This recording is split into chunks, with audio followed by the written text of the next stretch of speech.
Trisha. An overnight shooting in Columbia leaves 2 teenagers injured. The Columbia Ronald McDonald House expands this week. How many more families the home will help? And construction will start tomorrow across mid-Missouri. What you need to know for your morning commute. KOMU 8 News at 9 starts now. Live from Studio 8A. Coverage you can count on in high definition. This is KOMU 8 News at 9. An overnight shooting in Columbia left 2 teenagers injured. Good evening, I'm Brittany Pieper. And I'm Elena O'Connell. The 2 victims were 17 and 18 years old, but authorities have yet to release their names or conditions. Around 12:30 this morning, police responded to reports of shots fired in the area of Stadium Boulevard and Bernadette Drive.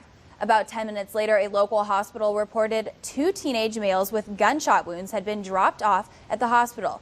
Police say they do not have a suspect description at this time. We will keep you updated as we learn more. The Boone County Sheriff's Office says around 9:30 this morning, a car traveling down Bearfield Road rolled over. KOMU was the first on the scene of the accident this morning. No one was injured in the accident, and the car stopped in the middle of the road, avoiding rolling down a nearby hill. MoDOT is planning to begin general highway maintenance and construction work in the mid-Missouri area tomorrow. Construction will run through Friday, November 8th. MoDOT says weather conditions might cause delays in the work schedule. Here in Boone County, there are 4 different construction sites. MoDOT says it will continue to widen Stadium Boulevard through winter 2014. Concrete replacement will also take place on Route 163 between Stadium Boulevard and McDeaver Memorial Drive and Route WW at Keene Street. MoDOT also says road maintenance will take place on Route 63 between Route 22 and Route 24. Some Mid-Missourians think the construction is a move in the right direction. I think it's a good idea. It was something that was past due. Columbia needs to move on to the next level if we want to attract more business and more tourists to come into town, and it's something that people would like to see.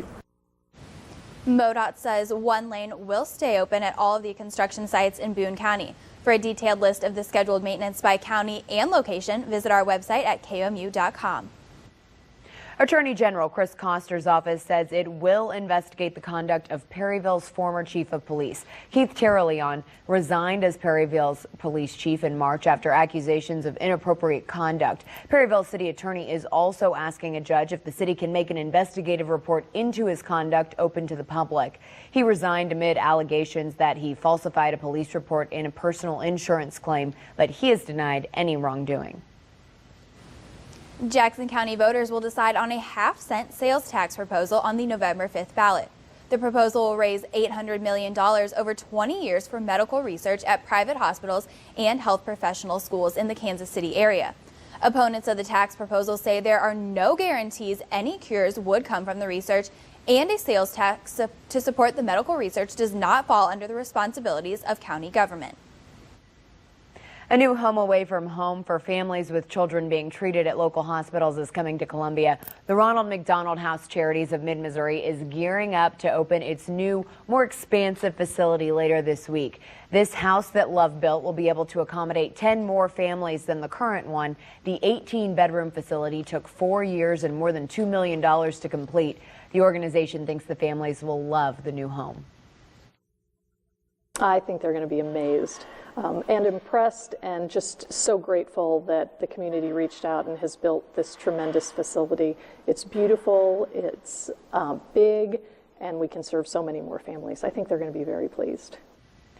The ribbon cutting ceremony will be Tuesday at 5 p.m. Families in the old facility will be able to move into their new home behind MU's Women and Children's Hospital on Wednesday evening. A low reported number of jobs and an explanation of what makes gas prices so cheap in Missouri. William Joy is here with your market report. I'm William Joy, and this is your weekly market report. This week was about missed economic expectations. The economy added just 148,000 new jobs in September. That's far fewer than the expected amount of 180,000. The Consumer Confidence Index, which is a reading of how confident people are feeling about the economy, dropped to 73.5, which is the lowest reading of the year, down from 77.5 in September. When people have a poor outlook on the economy, that usually means less purchasing, and less purchasing means lower prices. That's why gas prices are down. Missouri's prices are the lowest in the nation with a state average of $2.95 according to GasBuddy.com.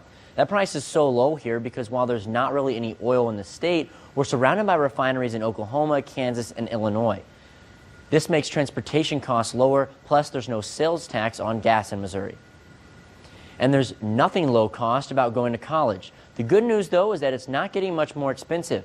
Tuitions rose 2.9% this year, and that's the smallest yearly rise in 30 years.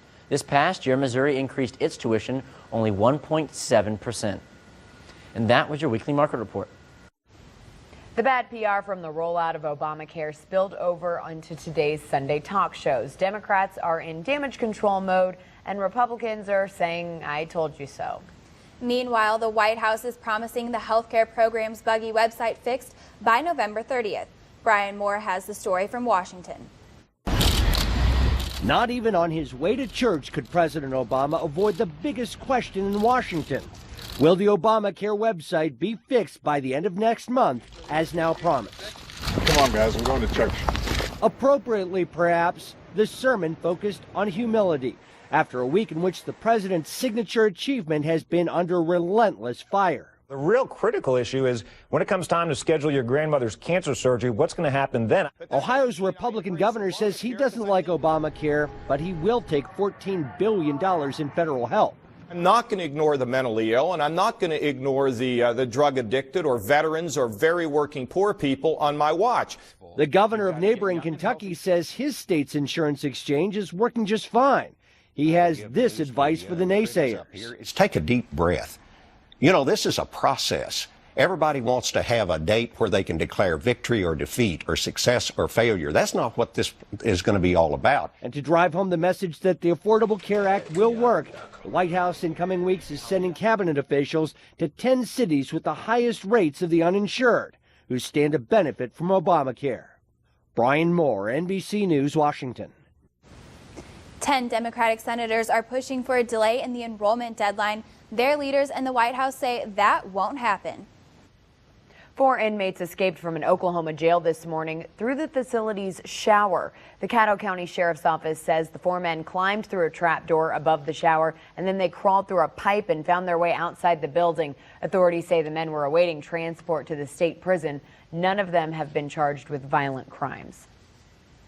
Authorities say a tanker truck crashed in California this morning, closing the highway in both directions. It forced evacuations and injured at least 2 people. These are the charred remains of the tanker truck after it collided with another truck and exploded into flames. Part of the truck stopped on the train tracks below. A huge oil slick covers 2 lanes, causing a huge headache for cleanup crews. The driver was taken to the hospital. And 5 members of one family, including 4 children, are murdered in their New York home. Police have charged a relative of the victims. Scott Thompson has the story.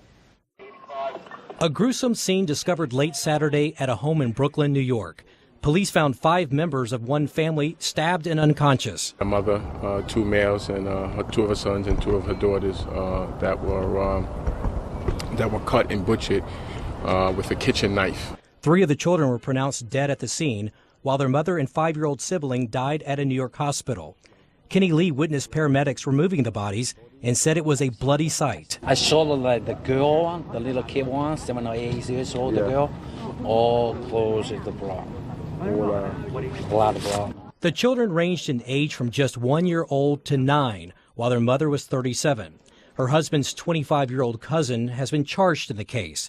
Police say he'd been staying in the home and had made statements implicating himself in the crime. We believe that he acted alone, and we are now trying to determine what caused him to create the act that he created. Police are piecing together just what happened, but may never answer the question of why so many young lives were taken. I'm Scott Thompson reporting. Indiana University police arrested 2 students after a fight and stabbing forced a campus lockdown this morning. Local media reports the men were involved in a fight with another student outside campus apartment complex. One of the suspects allegedly slashed a 20-year-old with a knife. The victim was taken to the hospital with non-life-threatening injuries. The university issued an alert advising students and faculty to take shelter. 4 hours later, the police deemed the area all clear and safe. A 19-year-old is accused of starting a massive fire at a Texas storage facility. This fire reported early this morning at a warehouse in Humboldt near Houston. You can see the heavy smoke and flames. Local media reports the building is the storage for boats, cars, and recreational vehicles. Firefighters spent 7 hours battling the flames, but officials reported no injuries. Authorities arrested the teens and charged him with arson. Pretty nice day here in mid-Missouri, so let's check in with Rosie to see what we can expect for the rest of the week. Hey, Rosie. Hey, Brittany,